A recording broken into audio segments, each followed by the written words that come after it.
Okay, magandang araw po Pilipinas. Muli po, nandito na naman po ang lingkod, Epifanio Labrador. Ito po sa ating programang Reaction Movie Rata po.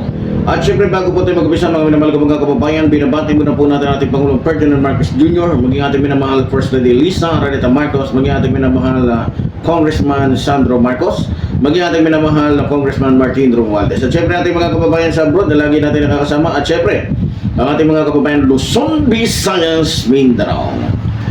Okay mga kababayan, pag-uusapan po natin ngayon, mga minamahal ko mga kababayan, ito pong nasabi po o nabanggit o pinahayag po ni Senador Rapi Tulfo na kung saan nabulabog po ang buong Pilipinas, no, sa naging pahayag po ni Senador Rapi Tulfo.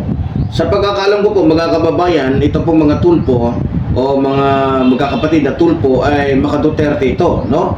Pero habang tumatagal, nakikita po natin mga kababayan na nakikita na rin po nila siguro na mukhang may problema nga sa pamilyang Duterte, lalong-lalo na po sa nakarang administrasyon na kung saan ang ating pong Pangulo ay si Pangulong Rodrigo Roa Duterte na ngayon po ay kasalukuyang nakakulong sa dahig, no? So, isa po sa mga punto na kanyang sinabi, hindi ko na po babasahin yung kanyang sinabi, pero yung mga punto na lang ho, no? Sabi po niya, ang paghihirap daw ng mga Pilipino ay bunga daw ng kapalpakan at kapabayaan ng dating administrasyon o ng karaang administrasyon ni dating Pangulong Rodrigo Roa Duterte, hindi ng kasalukuyang pamahalaan. So malinaw po na sinasabi po niya o sinasabi po ni Senador Rapi Tulfo na hindi daw ito dahil sa panahon ni Pangulong Ferdinand Marcos Jr., kundi ito'y panahon pa ni dating Pangulong Rodrigo Roa Duterte na inaayos, para ito po yung gusto niya palabasin dito, na inaayos lamang ng administrasyong Marcos, no? So dahil po sa kanyang pahayag na ito ay tila nagulat po ang mga DDS. Tila nabulantang po sila sa naging mensahe po ni Senador Rapi Tulfo, di ba? Sa totoo lang, mukhang kung ako tatanungin, para sa akin napaka-brutal na po nito dahil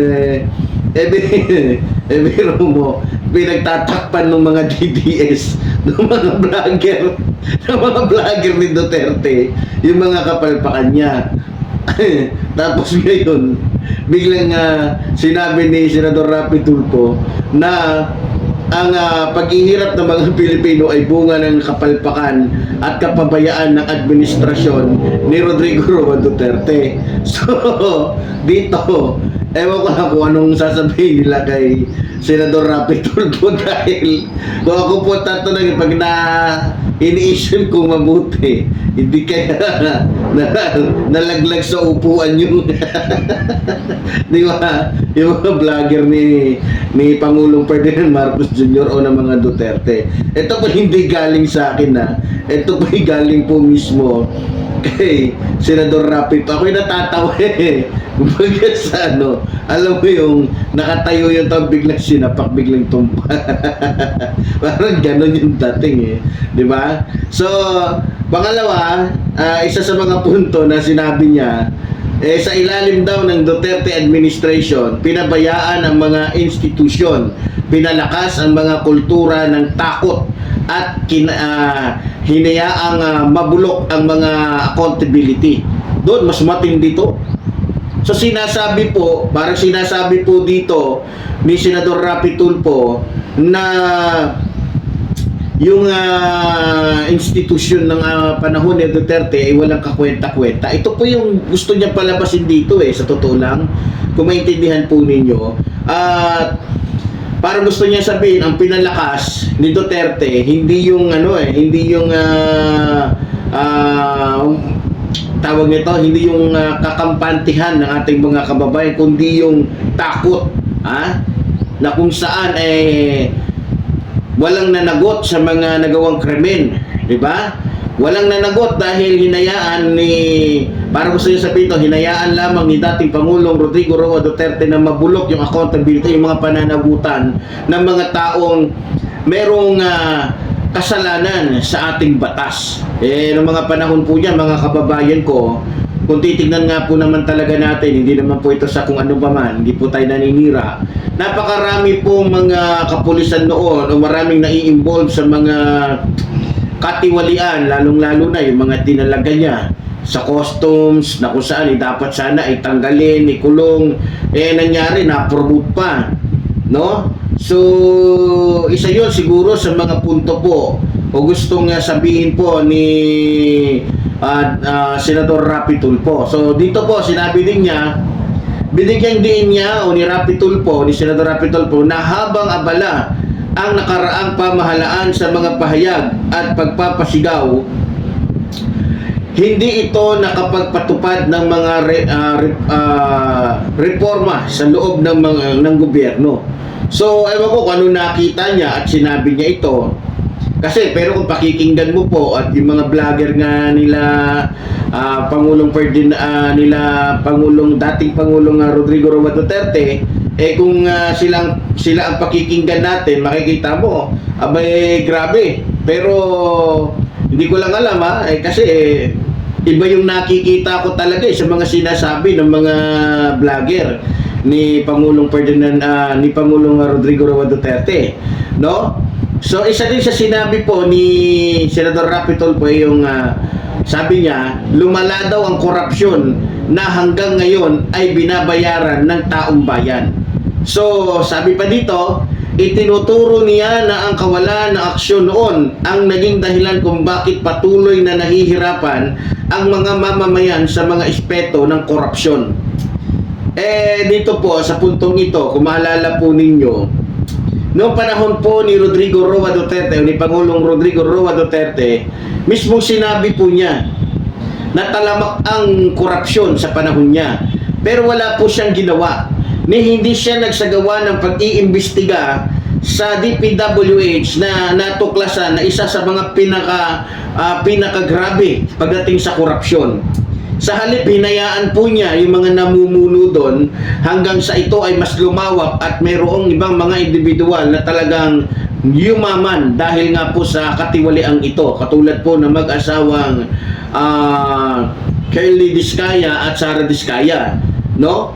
So, meron pang iba. Katulad na lamang sa Parmali. Katulad na lamang yung nangyari doon sa PhilHealth. At iba pa na mga katiwalian na nangyayari po sa iba't ibang mga departamento na membro po ng gabinete ni dating Pangulong Rodrigo Roa Duterte.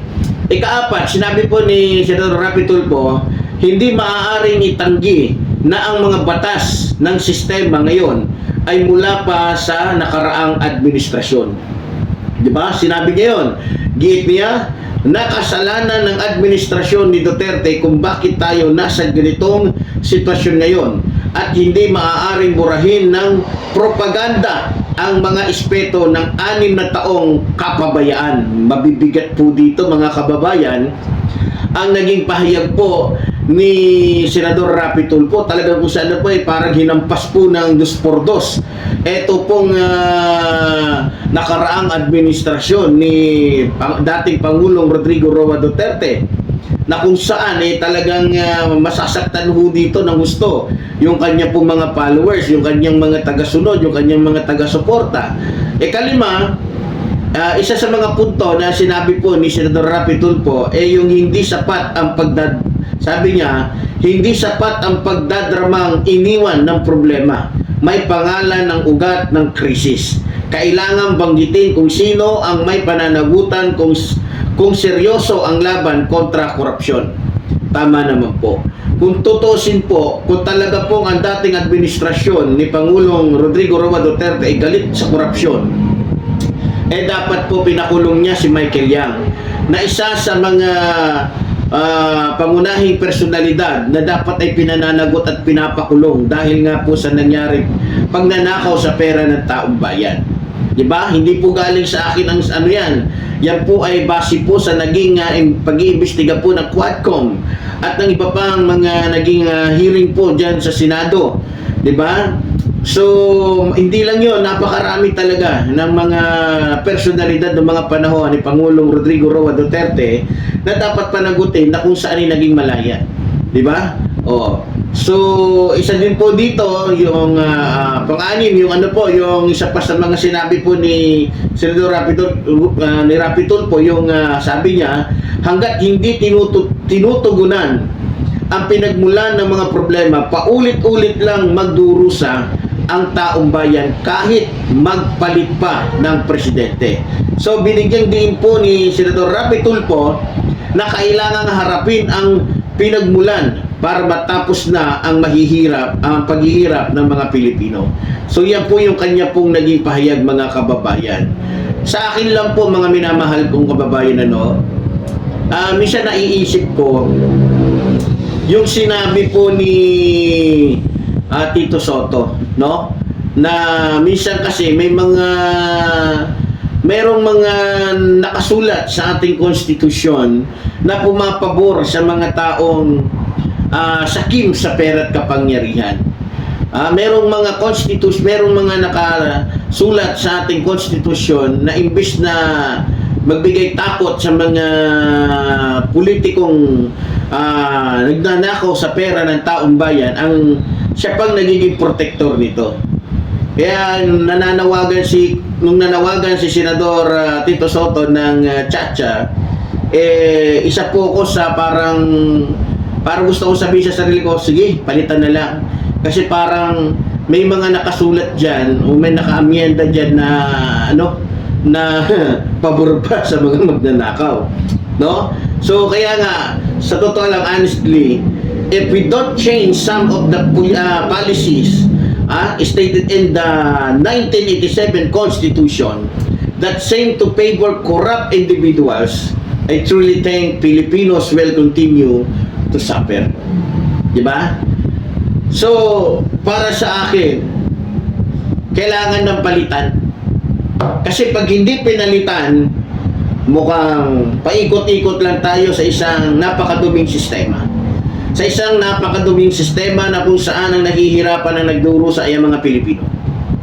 Pero salamat kay Senador Rapi Tulfo sapagkat nanindigan siya.